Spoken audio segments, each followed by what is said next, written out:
મિત્રો, કૃષા ક્લાસીસમાં આપનું હાર્દિક સ્વાગત છે. આપના માટેનો પહેલો પ્રશ્ન છે કે 25 જાન્યુઆરીએ કયા દિવસ તરીકે ઉજવવામાં આવે છે? આપના ઓપ્શન છે રાષ્ટ્રીય મતદાતા દિવસ, રાષ્ટ્રીય ગણિત દિવસ કે રાષ્ટ્રીય વિજ્ઞાન દિવસ. મિત્રો, સાચો જવાબ મને કોમેન્ટમાં જરૂરથી જણાવો. ચાલો હવે સ્ટાર્ટ કરીએ આપણો વિડીયો. મિત્રો, તાજેતરમાં કયા ગાયકે પાર્શ્વગાયકીમાંથી નિવૃત્તિ લીધી છે? તો અહીં આપણો સાચો જવાબ રહેશે તાજેતરમાં અરિજીત સિંઘે પાર્શ્વગાયકીમાંથી નિવૃત્તિ લીધી છે. હાલ તેઓ 38 વર્ષનું આયુષ્ય ધરાવે છે તથા તેમનું પ્રથમ ગીત છે 2011માં આવેલું મર્ડર 2નું ફિર મોહબ્બત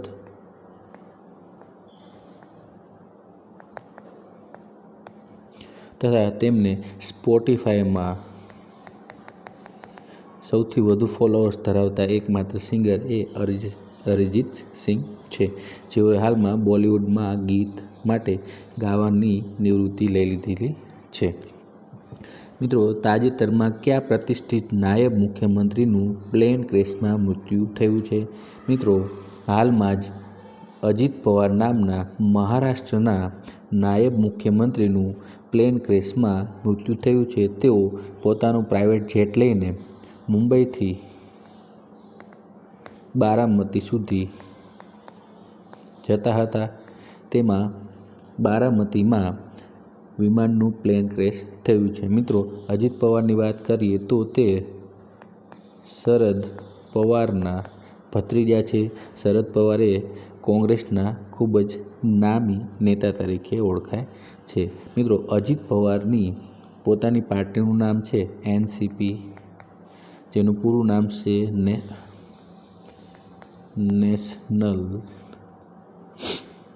નેશનલિસ્ટ કોંગ્રેસ પાર્ટી. મિત્રો, હાલ તેઓ મહારાષ્ટ્રના નાયબ મુખ્યમંત્રી તરીકે ફરજ નિભાવતા હતા. મિત્રો, ગુજરાતના કયા સ્થળે કુદરતી ગેસનો વિશાળ જથ્થો મળી આવ્યો છે? તો અહીં આપણો સાચો જવાબ રહેશે ખંભાતના અખાતમાંથી કુદરતી ગેસનો ખૂબ જ વિશાળ જથ્થો ગુજરાતમાં મળી આવ્યો છે. આ જથ્થો શોધનાર કંપનીનું નામ છે કેન કંપની, જેની પેરેન્ટ કંપની છે વેદાંતા. આ જથ્થો ભાવનગર અને સુરત વચ્ચેના દરિયામાં આવેલો છે. ભાવનગર અને સુરત વચ્ચેના દરિયામાં આ જથ્થો આવેલો છે. મિત્રો, અહીં જે જથ્થો મળી આવ્યો છે તે કૂવાનું નામ છે અંબે 2. જે અંબે 2 નામના કૂવામાંથી ખૂબ જ વિશાળ જથ્થો કુદરતી ગેસનું મળી આવ્યું છે. મિત્રો, પેટ્રોલિયમની વાત કરીએ તો હાલમાં ભારતના પેટ્રોલિયમ મંત્રી છે હરદીપસિંહ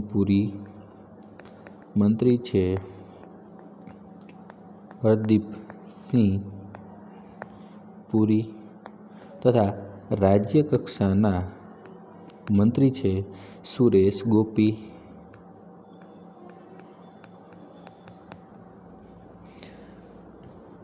મિત્રો, ભારતીય રેલવેનો પહેલો હ્યુમનોઇડ રોબોટનું નામ શું છે? તો અહીં આપણો સાચો જવાબ રહેશે એએસસી અર્જુન, જે વિશાખાપટ્ટનમ ખાતે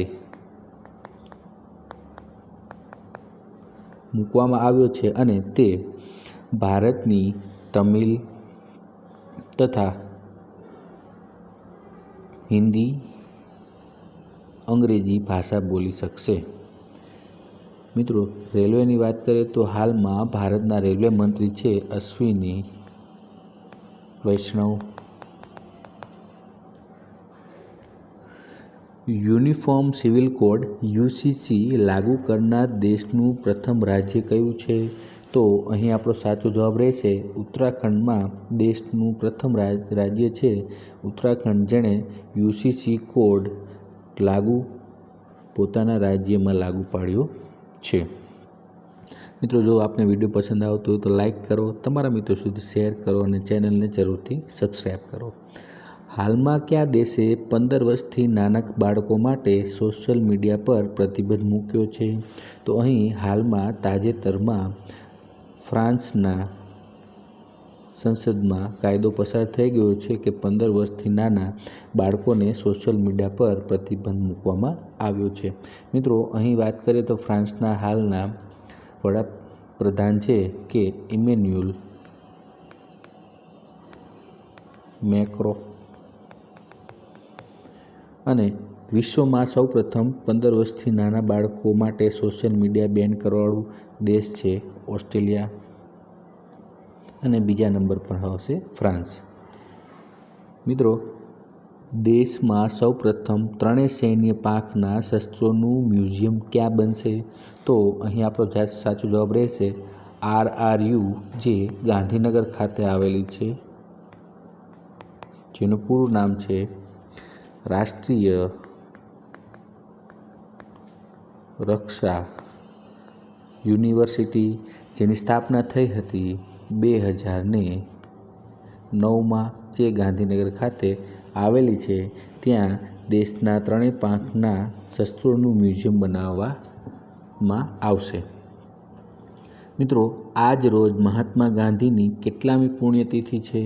તો અહીં આપણો સાચો જવાબ રહેશે આજ રોજ 78મી મહાત્મા ગાંધીની પુણ્યતિથિ છે. મિત્રો, મહાત્મા ગાંધી વિશે વાત કરીએ તો મહાત્મા ગાંધીનો જન્મ પોરબંદર ખાતે 2 ઓક્ટોબર 1869ના થયો હતો, અને તેમનું મૃત્યુ આજ રોજ એટલે કે 30 જાન્યુઆરી 1948ના થયું હતું.